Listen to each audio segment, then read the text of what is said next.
अस्सलाम वालेकुम, आदाब दोस्तों। मेरा नाम है सदफ कामरान और आप देख रहे हैं हिंदुस्तानी मीडिया। आपको बता दें दोस्तों कि अभी अभी मुफ्ती सलमान अजहरी साहब को लेकर के बड़ी खबर सामने आ रही है। आप तमाम लोग जानते हैं कि किस तरह से मुफ्ती सलमान अजहरी साहब को पहले तो महाराष्ट्र में 12 घंटे तक डिटेन किया गया, उसके बाद उन्हें गुजरात ले जाया गया और आज जूनागढ़ के जो लोकल कोर्ट है उसमें उन्हें ले जाया गया था। और गुजरात एटीएस की यह मांग थी कि उन्हें 10 दिन के लिए रिमांड पर दिया जाए मुफ्ती सलमान साहब को।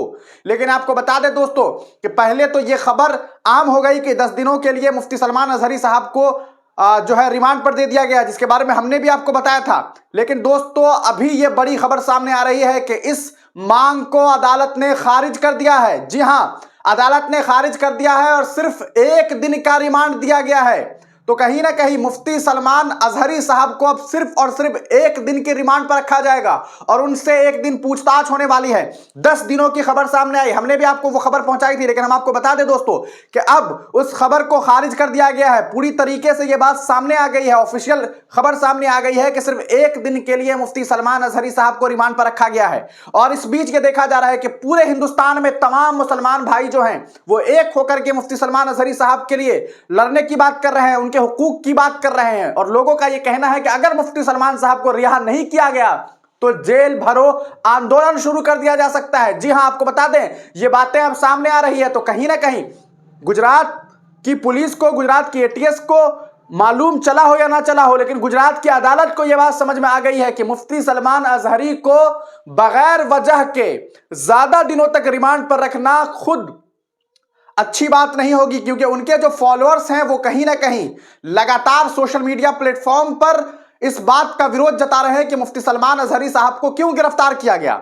आखिरकार उन्होंने कुत्ता किसे कहा था, यह बात अभी तक क्लियर नहीं है। और आप तमाम लोग जानते हैं कि उन्होंने हिंदुस्तान की सरकार को या फिर हिंदुस्तान के किसी धर्म को उन्होंने गालियां नहीं दी, लेकिन इसके बावजूद मुफ्ती सलमान अजहरी साहब के खिलाफ साजिशें रची गई कि उन्हें कहीं ना कहीं से फंसाया जा सके और उन्हें लंबा जेल में बंद किया जा सके।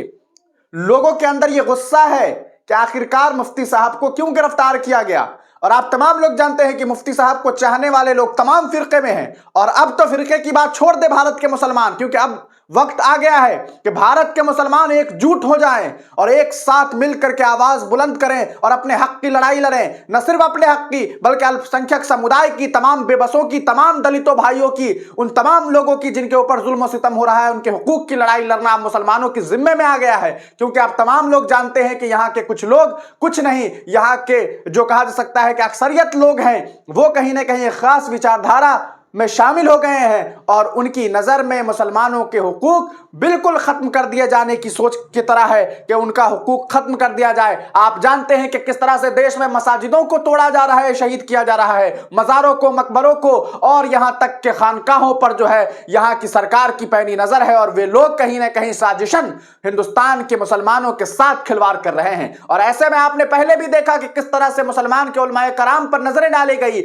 डॉक्टर जाकिर नायक साहब हो या फिर कलीम सिद्दीकी साहब हो या फिर मौलाना जर्जिस साहब हो या तमाम जो बड़े बड़े उलमाए कराम रहे, उनके ऊपर मौलाना साद साहब हो, और अब बारी आई मुफ्ती सलमान अजहरी साहब की। तो आप तमाम लोग ये बात समझ गए होंगे कि हिंदुस्तान की जो एक सोच है, हिंदुस्तान में जो एक कहीं ना कहीं बातिल परस्त जो लोग हैं, वे लोग मुसलमानों को बांटने की साजिशें रचते भी हैं। और तमाम मुसलमानों पर, चाहे वो अलग अलग फिरके के हो, अहले हदीस से डॉक्टर जाकिर नायक साहब क्यों ना हो, कलीम सिद्दीकी साहब देवबंदी से क्यों ना हो, मौलाना साद साहब देवबंदी से क्यों ना हो, या फिर अगर बात करें मुफ्ती सलमान अजहरी साहब, जिनको बरेलवी समझते हैं कि सिर्फ बरेलवी का है, लेकिन मैं एक बात आपको बता दूं, हमारे उलमाए कराम तमाम लोगों के हैं, हमारे तमाम उम्मत, तमाम मुसलमान भाइयों के लिए हमारे उलमा हैं। हम तमाम लोगों को उनकी किसी बात से, किसी भी मौलाना से, मुफ्ती से या उलमाए कराम के किसी बात से